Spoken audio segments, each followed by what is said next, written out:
Hi, this is Brian. This is my bee yard, and I'm just going over the system I'm using for my nukes. I'm painting nukes today, and what I'm going with is a 4-frame medium nuke hive body, and I got them in sets of 4, and this is where my painting station is. I got a rotating stand so I can always keep the side I'm working on in the sunlight. If you got a stack that you're priming, it's good. You can just stack the whole thing, do 6 or 8 at a time, until they get to the point they want to topple, and just turn it as you paint. You don't even have to move around. And anyway, the color schemes, I'm going with different colors on each side. So I only have like 6 different colors I'm using on my hives right now. So the plan is, if I want to have boxes the same colors, and I got stacked 8 high, I can just take it and spin it around, and then I would have a yellow and green on one side, or green and yellow, and then vice versa on the other, so I can mix and match the nuke bodies to make it easier for the queen to identify on the way back.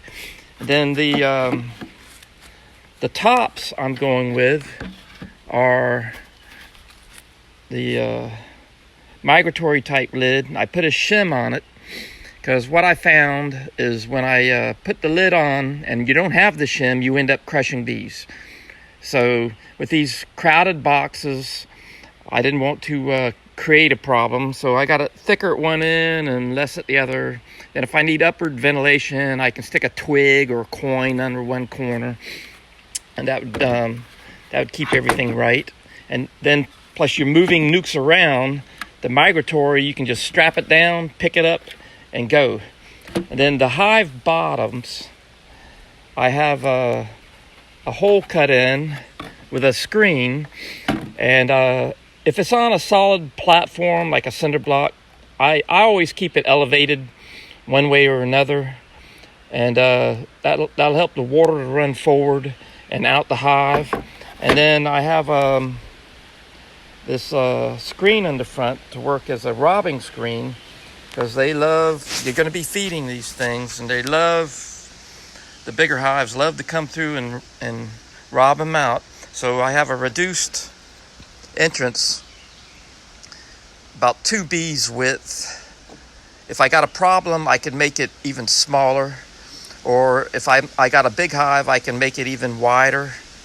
I'm set up where I can do it on the fly. I have power tools on battery, and that's at the front entrance of it with a little landing board. And then I also use Borden feeders, so if I'm feeding from the front, I got a cut down version of this where the screen is cut down and the Borden will be right here, and this will be blocked on this end, and then they'll just have the one way to come in. So if you got a large population, you might want to go with something a little bit different, but if you had a large population, you probably wouldn't have that big a problem with robbing anyway. So, but this is my new system, and I'll pause it for a second. I'll show you what I've had in the past. Okay, so here's a couple systems I've used in the past. These have been sitting out. These are my 2-frame nukes, and once again, I have, you can see it, I have screen bottoms. These are on the front and back, because there's less space internally in the hive, so I added more ventilation. Another thing I was thinking about was maybe putting a jar of oil under there, cover it up real good so it's not emitting a lot of light, and the hive beetles could fall down into it. This is the expensive hardware cloth. I forget, it's number 8 or number 6. So anyway, and then the top, I was using a feeder with a little spout on it. I wasn't having a lot of luck with those. Some of them would just pour out in the hive. But anyway, I'm gonna plan on cutting out a big circle this year, and I got plastic tops. I'm going to put one little small tiny hole in it and put the mason jar with the plastic top on top, and then put a bucket over, like in Steve's Outdoor World. I like Steve's way of doing that. And anyway, the front of the hives, I had these round dials. Until I cut the holes in the bottom, I was having ventilation issues and was developing a lot of moisture in the hives too. But these are great because if you got a newly transferred hive, and say you break a hive down to a small, and you still got the queen in there, you can set this for a queen excluder, so the bees can still come and go. You can set it for a with the holes so it'll ventilate in case you're going to transport.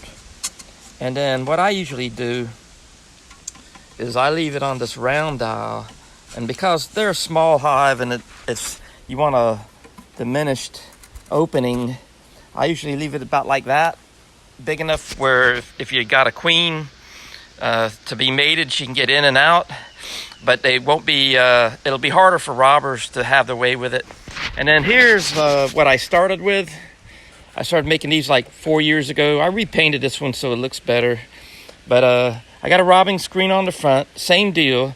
And I believe I got one ventilation hole in this. There's more volume air in here. And I also want to use these as swarm traps. So I got it set up where you can put frames in the bottom.